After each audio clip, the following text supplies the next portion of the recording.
then back to where we were, and again, it would be worth looking what I set up yesterday, and I have a feeling I think a number of you have watched that, but just it was this thing called resonance, which is not a major point in the chapter, and then dots. And today we're going to do a lot of dots. We're also going to do another way to do delta H. So a little bit of review from chapter 6, where we solve for delta H. So that's where you'll need your calculator. Okay, and this is what I talked about at the end of class what I posted yesterday. This thing called an expanded octet. And so this occurs with elements in the third period. So we're talking, and I'll show you here when I go to where you can see me. I'm talking about the elements that are in the third row or below. This will not occur.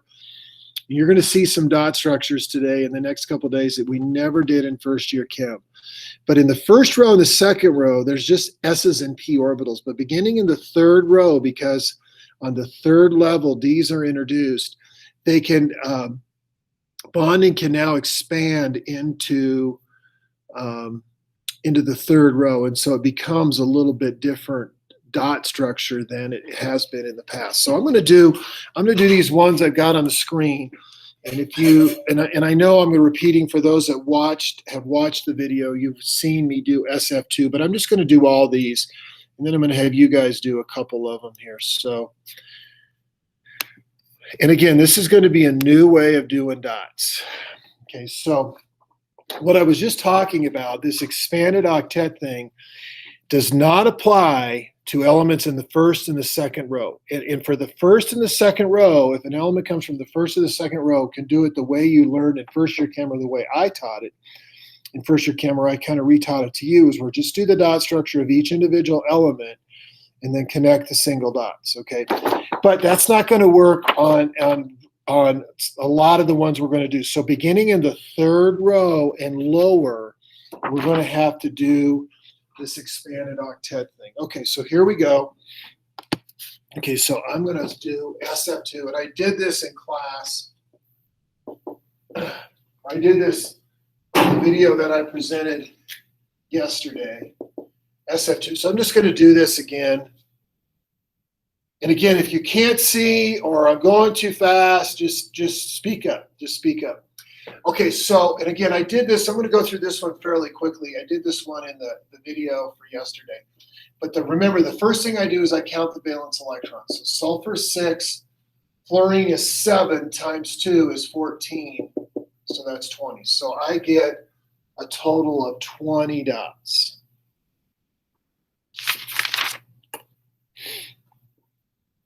Okay, so then I'm going to remember, so I count the valence electrons. The element first goes in the middle.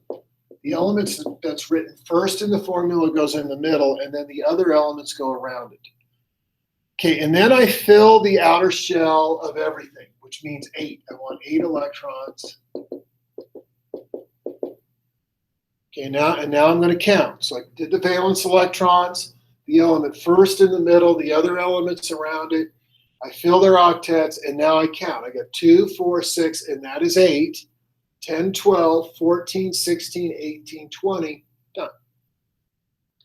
Okay, so that one I did. Now here's SF4. Okay, now go through the process here. So this one I did not do in the video that I presented yesterday. So I count the valence electrons. So sulfur is 6, fluorine is 7 times 4 is 28. Sulfur 6, fluorine 7, 7 times 4 is 28. So at the end, I get 34 dots. And this one we did not do in first year chem, and you're going to see that.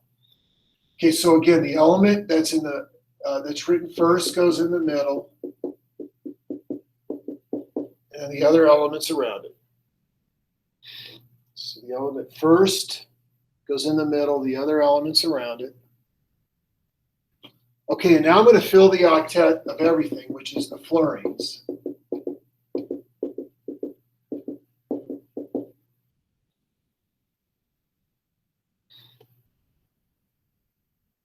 Okay, now I'm going to count.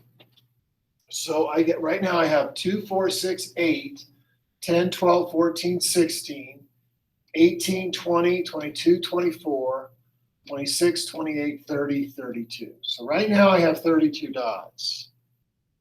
but I need 34. And this is where I said when we add or we take away, those dots always come off of the central atom. And so that would be sulfur. So that's the dot structure. And that, again, we did nothing like that in first year chem. But sulfur, on sulfur, there's this non-bonded pair off sulfur. We'll actually talk about the shape of that, I think, later this week. Okay, the next one, SF6. And again, at any time, if I'm going too fast, if you have a question, if you can't see something, just slow me down. Okay, so SF6. So the first thing I do is I count the valence electrons. So sulfur 6, fluorine is 7 times 6 is 42. 7 times 6 is 42. So I get 48 total valence electrons. So I have sulfur in the middle, so the element first in the middle, and I have 6 fluorines around it.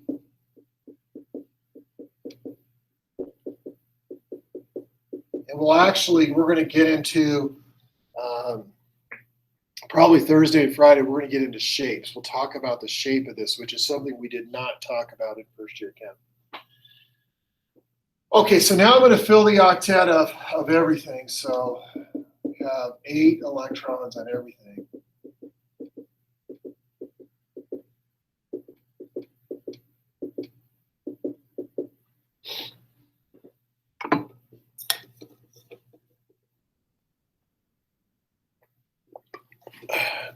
Okay, now I'm going to count. So 2, 4, 6, 8. 10, 12, 14, 16, 18, 20, 22, 24, 26, 28, 30, 32, 34, 36, 38, 40, 42, 44, 46, 48. Now, as you guys look at this, both this one and this one, you go, wait, time out. Sulfur has got more than an octet. In both of these cases, well, that's what I was talking about in the notes. That's an expanded octet. That is when, especially the central atom, because now electrons can, they can move up to d orbitals because there's available d orbitals. But that's, again, only happens with elements that are in the third row and lower because they have d orbitals. Questions? Okay, so in the notes, here are the next two, and I'm just going to write them on the board, and I'm going to have you guys try these. So try PF5. See if you can do the dot structure. PF5. And sulfate ion SO4 -2. Okay, see if you can do the dot structures for those. Okay, so count the valence electrons. So in this case, phosphorus will be in the middle. Here, sulfur will be in the middle. And just go through the steps. See if you can do the dot structures for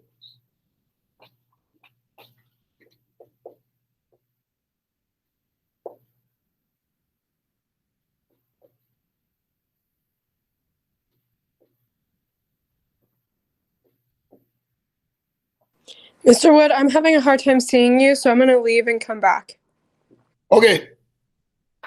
Everybody else see this? Mason, can you see this? Okay.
Okay, so again, if I count the valence, am I going too fast? Count the valence electrons. So phosphorus is 5. Fluorine is 7. 7 times 5 is 35. So I get 40 total dots. And again, phosphorus and sulfur are both in the third row or below. And what I mean by that is they're both on the periodic table. They're both right here. So they're in the first, second, the third row or below. So they could do what happened in this sulfur tetrafluoride or the sulfur hexafluoride. The central atom could be an expanded octet. Okay, so I'm going to put phosphorus. I'm going to put phosphorus in the middle here, and then the fluorines around it.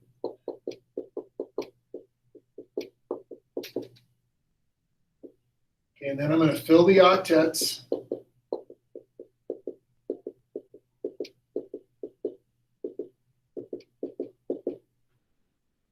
And I'm going to count. So I got 2, 4, 6, 8, 16, 24, 32, 40. That's what I wanted. So there we go. But again, you look at phosphorus, you go, wait, look at that. It's forming 5 bonds, but it can do that because it will explain the kind of the chemistry behind this in chapter 9. I think it's kind of neat how they explain that this happens.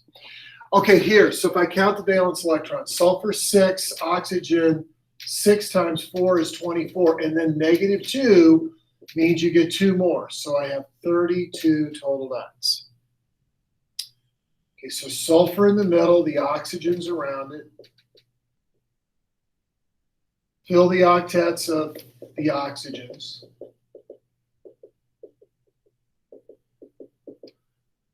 And count, and there's 8, 16, 24, 32, done. And we're going to do a whole bunch more dots. We might do some more dots. We're going to do some calculations here now. We might do some more dots today in class, and we will definitely do it on Thursday and Friday. So tomorrow's lesson as well as Thursday and Friday. Questions there? Hopefully some good practice on dots. Okay, so back to the notes then.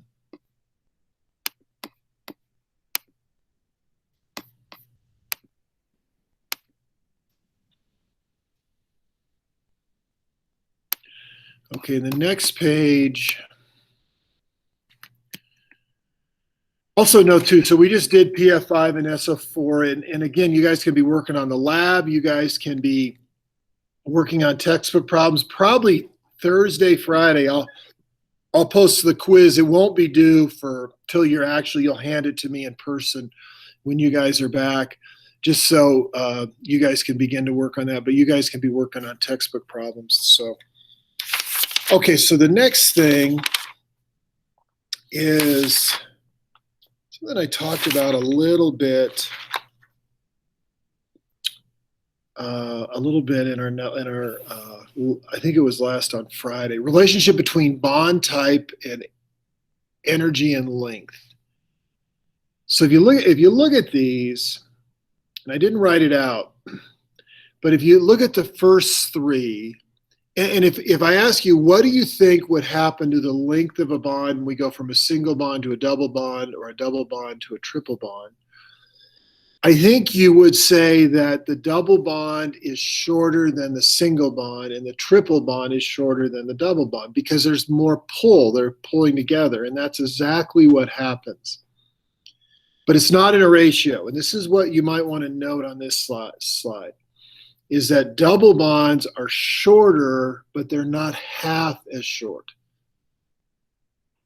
And again, triple bonds, so double bonds are shorter than single bonds, but they're not half as short. And the same happens with triple bonds.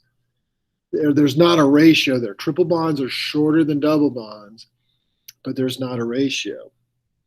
And then if you look over in the column on the right, the bond energy, and if I ask, this is the energy to break a bond. And breaking bonds is always endothermic. And if I ask you, well, do you think it would take more energy to break a single bond or a double bond? I think if you thought about it, you would guess the double bond would take more energy. And that is true, but it's not twice as much energy. So to say that comparing a double bond to a single bond, the double bond is shorter, but not half as short, and it's stronger, but it's not twice as strong to break. That's what happens. And a triple bond is even shorter and even more energy to break. Okay, this is where we're going to get into some calculations. So we're going to use this equation, which again goes back to our formula sheet. It's actually something that we talked about. This one's a little bit different. This one on your formula sheet might be something to write down. And when I come back to full screen, I might show you something I would, if I were you, I would recommend maybe writing down on your formula sheet, because technically this is not on there. This is when you have bond energies. This is a changes. This is a little bit different than what is in the notes online.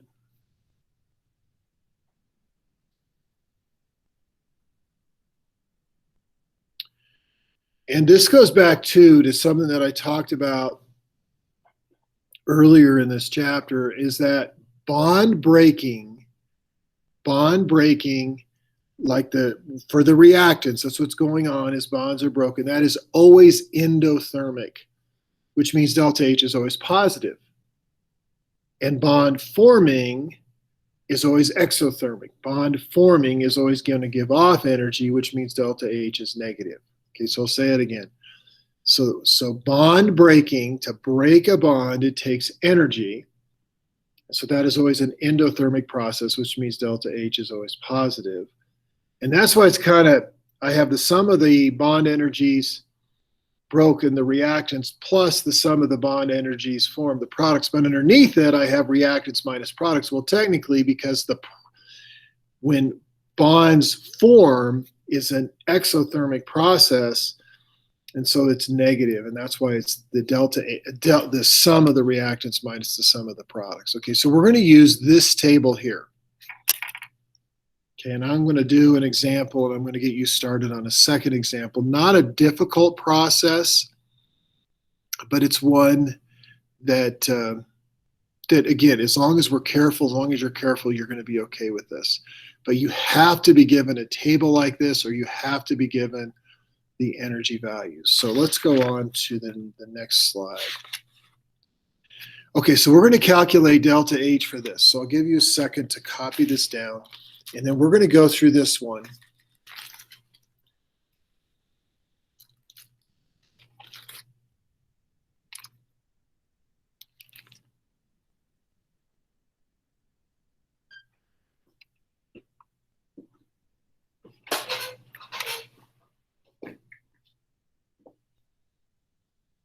I'm going to show you how I do it. And again, I'm probably going to go, some of you are not going to need to be quite as detailed as I'm going to show you, but this is just the way, for me, to kind of keep things straight. Okay, we have to be given this table. And the one thing on the table that you need to note is for CO2. And CO2 is not going to be in this problem, but it's going to be in the next. And it's going to come up on a lot of problems. But notice in the very bottom right-hand corner, it says a carbon-oxygen double bond in CO2 is 799. So if you have CO2, you need to note that. And I have not put together this 8, 9, 10 test yet, but almost always CO2 is on there. Okay, so this is the reaction we're going to do. So I'm going to show you how I do it.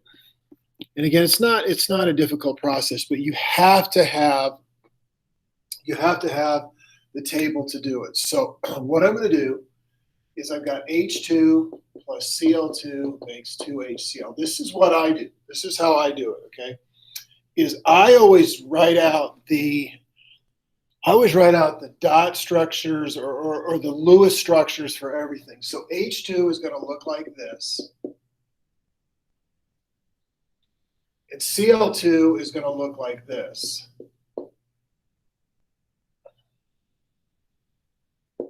And then 2 HCl's. And again, some of you are maybe won't need to do this, but to me, this is the way to always kind of make sure that you're careful with it. Now, remember what we're going to do here. To solve for delta H, we're going to do the sum of the reactants, technically, minus the sum of the products.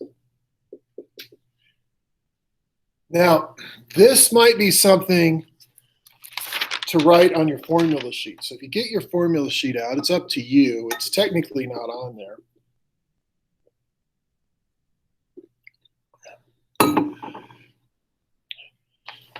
But my recommendation, so if you have the formula sheet, and on the back right here, which is what we dealt with back in November-ish, was the sum of the delta H of the products minus reactants. That's different.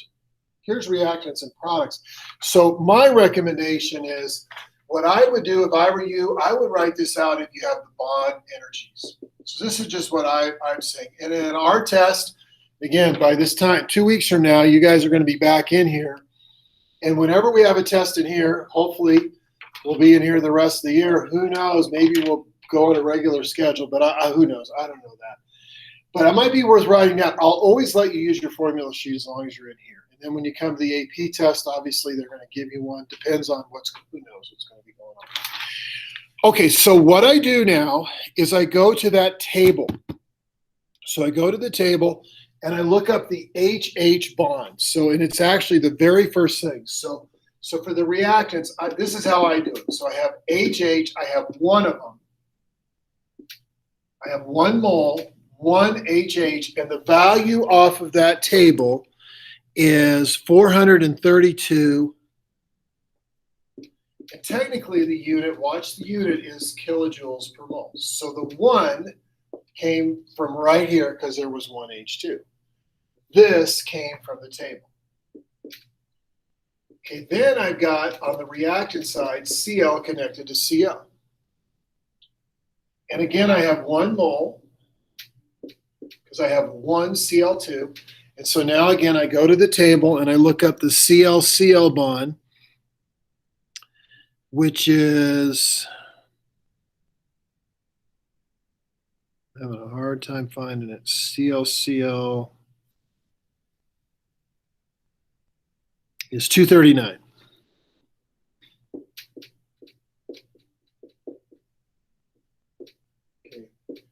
Okay, so all of this was the reactants. Technically, it would have been plus, but then on the right side, it's going to be exothermic because, remember, this is always going to have a positive delta H because bonds are breaking, which means it's an exothermic reaction. This is always going to be negative. And that's what this negative is because bonds are forming. Okay, minus. Okay, so on the right side, I have 2 HCl. So I have HCl, but I have 2 of them.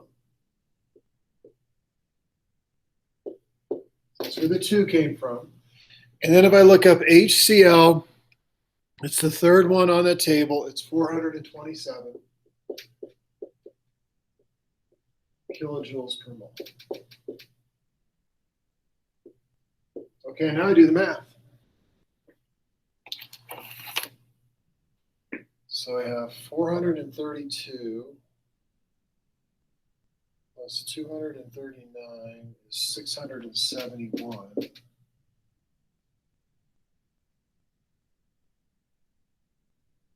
It's 854. Gives me negative 183. And the unit on that, a lot like what we did in the chapter 6, where we were doing we were doing the products minus reactants with the delta H values. Make sure I say that's negative. The unit here is kilojoules, and so again, not a difficult process. And just as long as you keep everything straight, you're going to be okay on that. Okay, question. It was an exothermic reaction. It's an exothermic reaction, and I know that, Masons, because the delta H is negative. Okay. That is a good clarification. Okay, questions? Okay, so then let's go to the next one, and I'll kind of get it set up, and I'll have you guys finish it. Again, you need that table.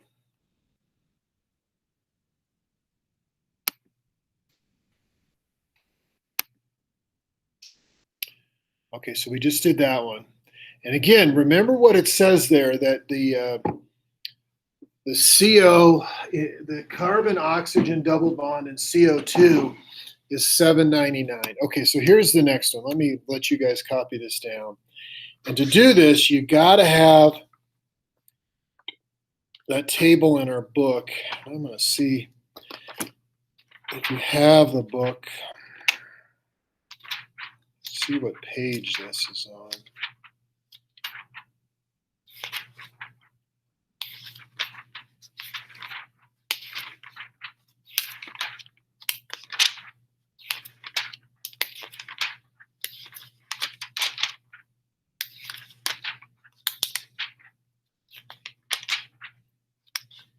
It is on page 373. So if you looked on page 373,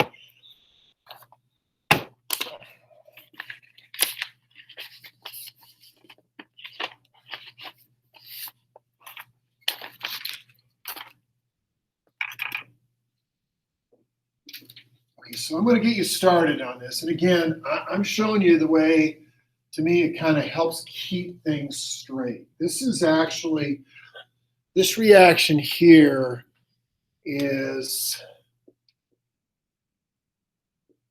actually did not do this reaction because this is CH3OH is called methanol.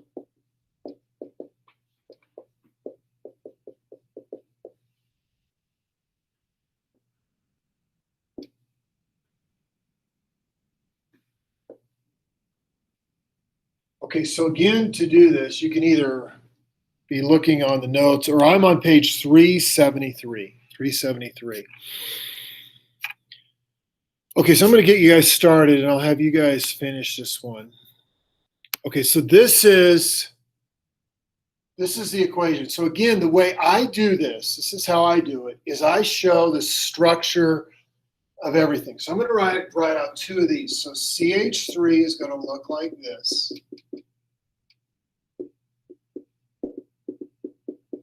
CH3OH. It's called methanol. And there's two of them. And for me, it's just a visual so I can keep everything straight.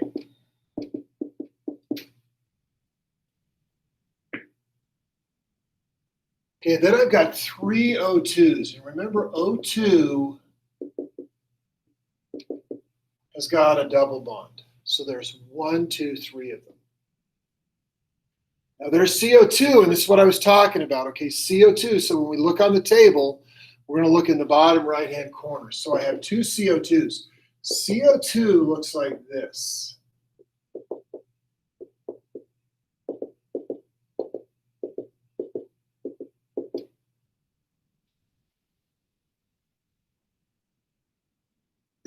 and then 4 waters.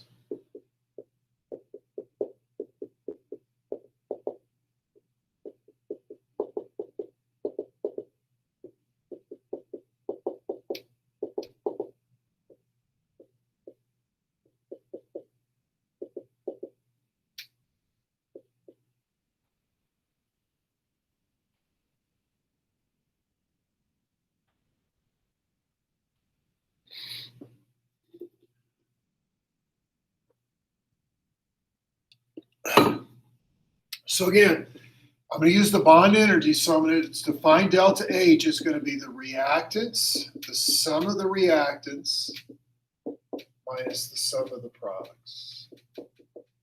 Endothermic, exothermic.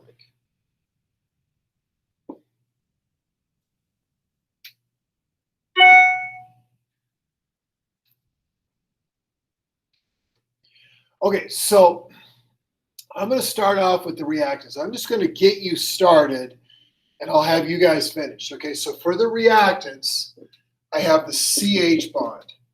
CH bond. And how many do I have? I've got 1, 2, 3, 4, 5, 6. That's a carbon-hydrogen bond. 1, 2, 3, 4, 5, 6. So I've got 6 moles. 6 moles. And then I'm going to look up on the table again, which is on page 373, the CH bond, and the CH bond is 413.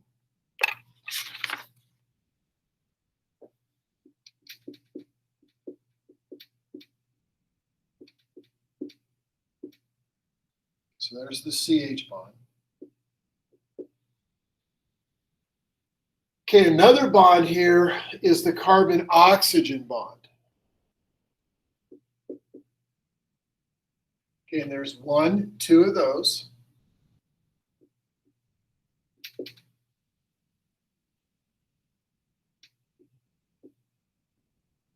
Okay, so I'm going to look up the carbon-oxygen. This is not a double bond. This is a single bond, so this is not that one I was talking about.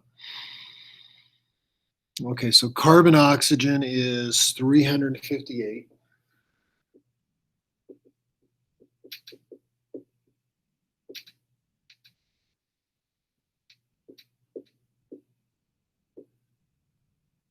Okay, the other bond I have here too is I got an oxygen-hydrogen bond.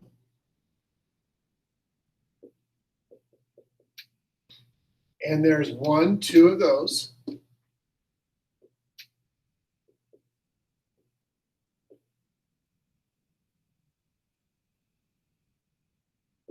Okay, so the oxygen-hydrogen bond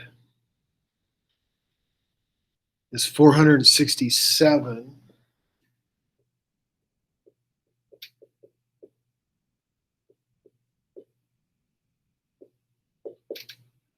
And then finally I've got O2, and there's a double bond.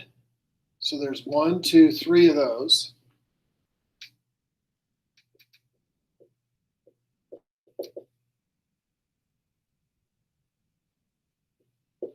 Okay, so then if I look up O2, O double bonded to O is 495.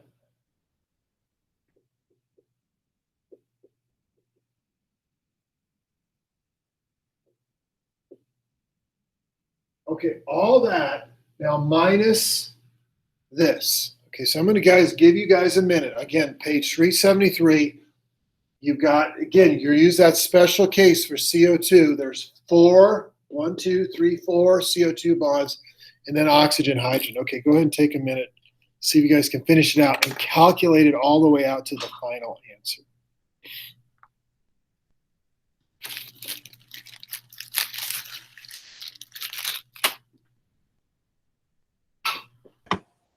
Mr. Wood, Yes.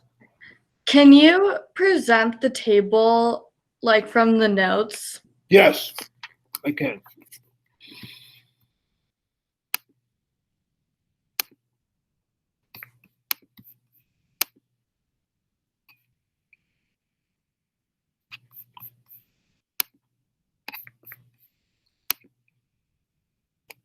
There you go.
So when I do this for CO2, and I'll exit out here in a second, but for CO2, this is where, like I said, there's 1, 2, 3, 4.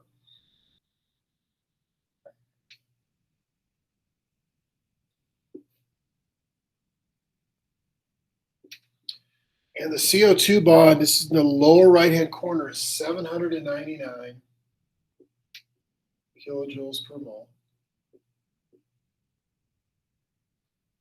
Plus, and then there's, if you count, this is why I kind of like to write this out. Again, some of you are not going to need to do this, but just to be safe, so the next one and the final one is the OH. And there's 1, 2, 3, 4, 5, 6, 7, 8. So there's 8 moles. And the OH bond is 467.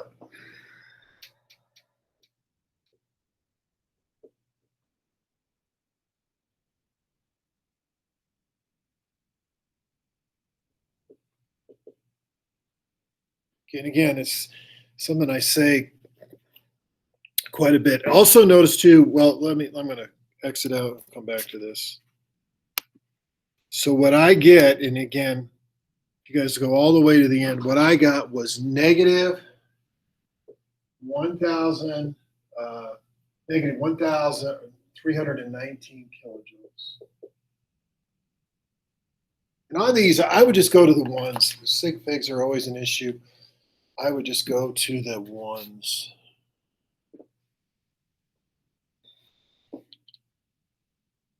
Okay, questions there? Okay, and again, that would be a good thing to definitely calculate out. Okay, so another way to solve for delta H. Okay, almost done for today, just a little bit more. If I go back to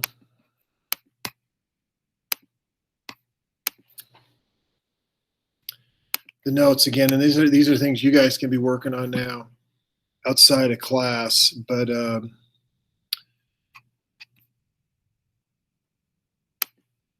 if you look here on the bottom of this slide, you can see problems 51, 52, 55.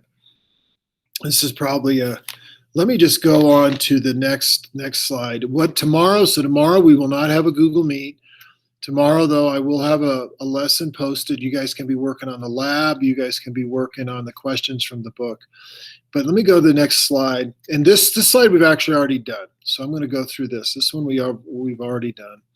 But this is kind of the beginning of what I'm going to get into some tomorrow. And then really, we're going to really work on this Thursday and Friday. But 2 general kinds of molecules. The first time we're going to look at is when there's no non-bonding electrons. And so I'll talk about that more. I think this is a really good dividing point for where to stop. So I'm going to go ahead and stop there. So tomorrow again, I'll post a lesson. We're going to kind of start getting into shapes, molecular geometry tomorrow, and then we'll really forge into that on Thursday and Friday. So we'll Google Meet again on Thursday and Friday. I'm hoping by the time Friday comes around, we're done with chapter 8. So are really, really close to it. Okay, I'm done. Is there any questions? Okay, guys. Hey, I'll talk to you, Google Meet with you guys again on Thursday. Thank you. Thank you. Have a good day. Thanks, Mr. Wood. David, Tyler, you guys all right? Yeah, just logging off. Thank you, Mr. Wood. See you, Tyler. Have a good day, buddy.